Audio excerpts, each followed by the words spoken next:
नमस्कार विद्यार्थी मित्रांनो, मी नम्रता पाटील, सुमन हायस्कूल नंबर 6, इयत्ता 10वी, विषय विज्ञान. यामध्ये आज आपण प्रकरण 13 शिकणार आहोत. विद्युत प्रवाहाचे चुंबकीय परिणाम, magnetic effect of electric current. यामध्ये आपण भाग 2 आज शिकणार आहोत. विद्युत प्रवाहधारित तारेद्वारे उद्भवणारे चुंबकीय क्षेत्र, magnetic field due to a current carrying conductor. विद्यार्थी मित्रांनो, आपण पहिल्या भागामध्ये चुंबकीय क्षेत्र आणि क्षेत्ररेषा याविषयी माहिती मिळवलेली आहे. त्यासाठी आपण प्रवृत्ती 13.2 शिकलो, त्यानंतर प्रवृत्ती 13.3 पण आपण पाहिली.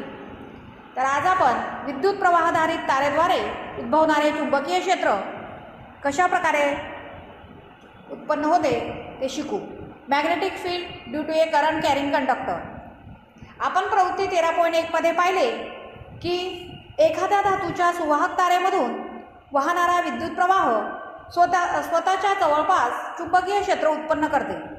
उद्भवणाऱ्या क्षेत्राची दिशा जाणून घेण्यासाठी आपण या प्रवृत्तीचे खालीलप्रमाणे पुनरावर्तन करूया.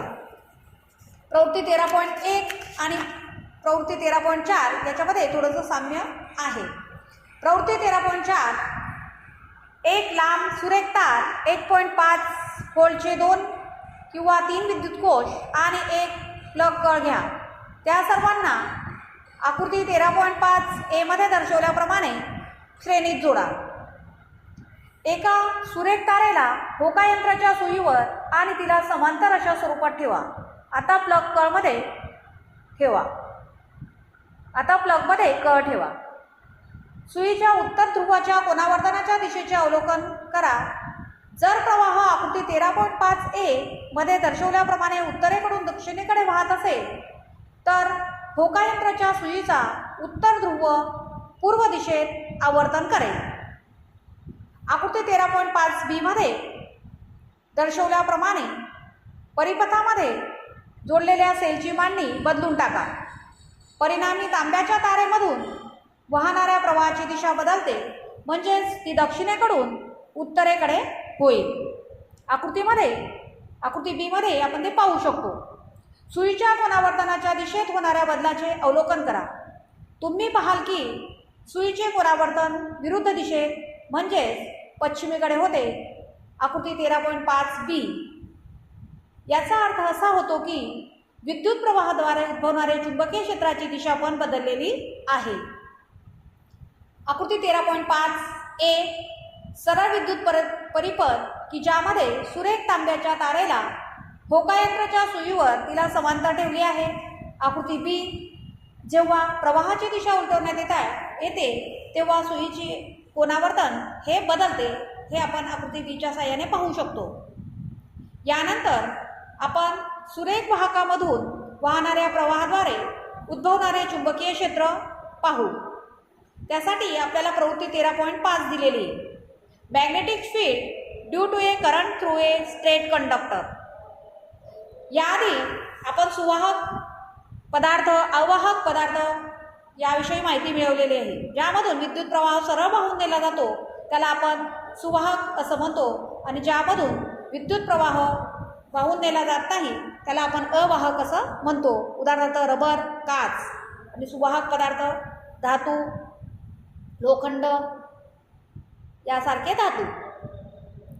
सुवाहकामधून वाहणाऱ्या विद्युत प्रवाहाद्वारे उद्भवणाऱ्या चुंबकीय क्षेत्राची रचना कशामुळे निश्चित होते? ही रचना सुवाहकाच्या आकारावर आधारित असते का?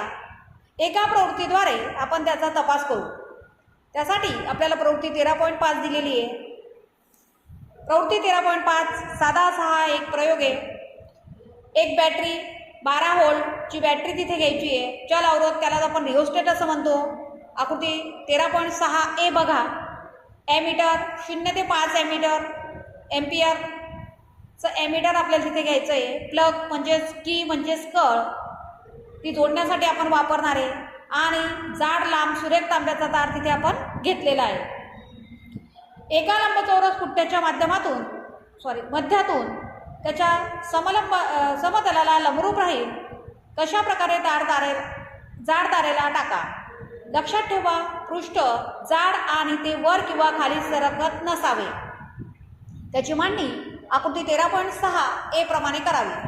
आकृती 13.6 ए मध्ये दर्शवल्याप्रमाणे तांब्याच्या तारेचा बिंदू X आणि Y च्या मध्ये ऊर्ध्व राहील अशा प्रकारे बॅटरी, कळ, प्लग, ॲमीटर आणि रिओस्टेट सोबत श्रेणीमध्ये जोडा.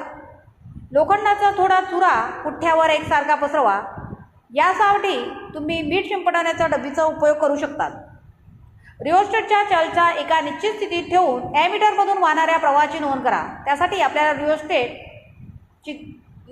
रिओस्टेटच्या चलला एका निश्चित स्थितीने ठेवून ॲमीटरमधून किती प्रवाह वाहतो त्याची नोंद घ्यायची.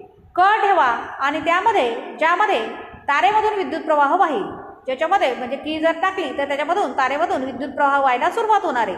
हे निश्चित करून घ्या की बिंदू X आणि Y यांच्यात जोडलेला तांब्याचा तार ऊर्ध्व दिशेत सरळ राहील. पुठ्ठ्यावर हळूच एक टिचकी मारा. लोखंडाच्या चुऱ्याच्या रचनेचे अवलोकन करा. तुम्ही पाहाल की लोखंडाचा चुरा तांब्याच्या तारेच्या आसपास समकेंद्रीय होऊन वर्तुळाकार रचना तयार होते. आकृती 13.6. हे समकेंद्रीय वर्तुळ काय दर्शवतात तर ते चुंबकीय क्षेत्ररेषा दर्शवतात. अशा प्रकारे उद्भवणाऱ्या चुंबकीय क्षेत्राची दिशा कशा प्रकारे शोधू शकतो. वर्तुळाच्या एखादा बिंदू P माना.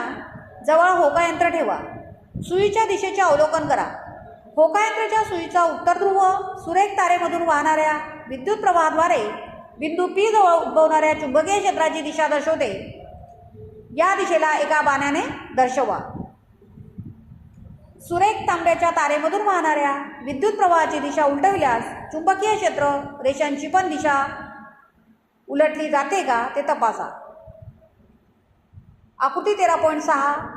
सुरेख विद्युत प्रवाहाधारित तारेच्या आसपास उद्भवणारे चुंबकीय क्षेत्राला दर्शवणाऱ्या समकेंद्रीय वर्तुळाची रचना.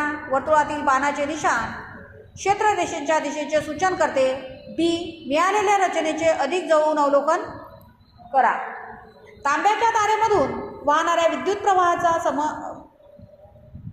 प्रवाहाच्या मूल्यात जर बदल करण्यात आला तर होकायंत्राच्या सुईच्या कोनावर्तनात काय प्रभाव पडेल हे पाहण्यासाठी तारेमधून वाहणाऱ्या प्रवाहात बदल करा. आपल्याला पाहावयास मिळेल की सुईच्या कोनावर्तनामध्ये बदल होतो. म्हणजे की जर आपण काढून टाकली विद्युत प्रवाह वाहण्याचं तिथून बंद जर केलं तर त्या सुईमध्ये सुद्धा आपल्याला कोनावर्तन हे बघायला मिळतं. वास्तविक जर प्रवाह वाढवला तर कोनावर्तन पण वाढते. ते असे दर्शवते की तारेमधून वाहणाऱ्या विद्युत प्रवाहाच्या मूल्यात वाढ केल्यास बिंदूजवळ उत्पन्न होणाऱ्या चुंबकीय क्षेत्राच्या मूल्यामध्ये पण वाढ होते. जसजसा प्रवाह आपण वाढवत जातो तसतसा चुंबकीय क्षेत्राचे मूल्यसुद्धा वाढत जाते. आणि प्रवाह जर कमी करत गेला तर चुंबकीय क्षेत्राच्या मूल्यात सुद्धा मूल्य हे कमी होतं.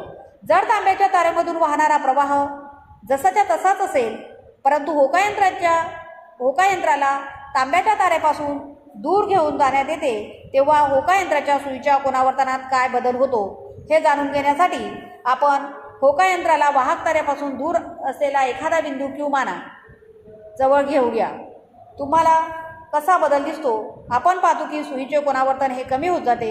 अशा प्रकारे एखाद्या वाहकामधून वाहणाऱ्या विद्युत प्रवाहाद्वारे उत्पन्न होणारे चुंबकीय क्षेत्र वाहकापासून दूर गेल्यास कमी होते. एखाद्या वाहकामधून वाहणाऱ्या विद्युत प्रवाहाद्वारे उत्पन्न होणारे चुंबकीय क्षेत्र हे वाहकापासून दूर गेल्यास कमी होत जाते. आकृती 13.6 मध्ये आपण पाहू शकतो की जसजसे विद्युत प्रवाहधारित सुरेख तारेपासून दूर जातो तसतसे त्याच्या आजूबाजूला उद्भवणाऱ्या चुंबकीय क्षेत्राला दर्शवणारे समकेंद्रित वर्तुळे मोठे आणि जास्त मोठे होत जातात. म्हणजे त्याचं चुंबकीय क्षेत्र हे कमी होत जातं. पुढच्या तासाला आपण उजव्या हाताचा अंगठ्याचा नियम पाहू. धन्यवाद.